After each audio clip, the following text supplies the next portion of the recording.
याबाबतची पार्श्वभूमीबाबत मी माहिती घेतली असता असं त्या प्रत्यक्षदर्शीने सांगितलेल्या माहितीवरून असं सत्यस्थिती आहे की त्या ठिकाणी गुरुवारी रात्री साधारणतः 8:45 वाजता संध्याकाळी तिघजण एका स्पोर्ट बाईकवर बसून प्रचंड वेगामध्ये ती स्पोर्ट बाईक आली आणि त्या ठिकाणी संदीप बेकरीच्या समोर हा इन्सिडेंट घडलेला आहे. एक नागरिक त्या ठिकाणी आपल्या डिवायडरच्या बाजूने चालत जात होते आणि हे कळंब्याकडून तिकडून त्या रोडने प्रचंड स्पीडने तिथे आले आणि त्यांनी त्या नागरिकांना धडक दिली जोराची आणि त्या गाडीचा वेग पण खूप जास्त होता. स्पोर्ट बाईक होती ती आणि त्या ठिकाणी ते तिघही जे होते स्पोर्ट बाईकवर तिघे जण सवार होते ती आणि त्या तिघांनीही ड्रिंक केलेलं होतं.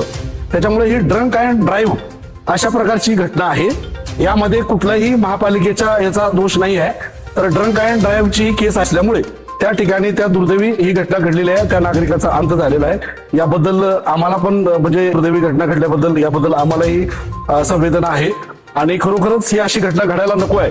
तर ही प्रत्यक्ष माहिती प्रत्यक्षदर्शींनी सांगितलेली आहे आणि ही सत्य माहिती आहे.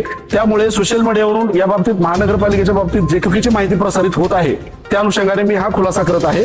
त्यामुळे त्या ठिकाणी ही ड्रंक अँड ड्राईव्हची केस आहे. याबाबत करवीर पोलीस स्टेशनला गुन्हा नोंद झालेला आहे. पुढील तपास पोलीस लोकांमार्फत सुरू आहे.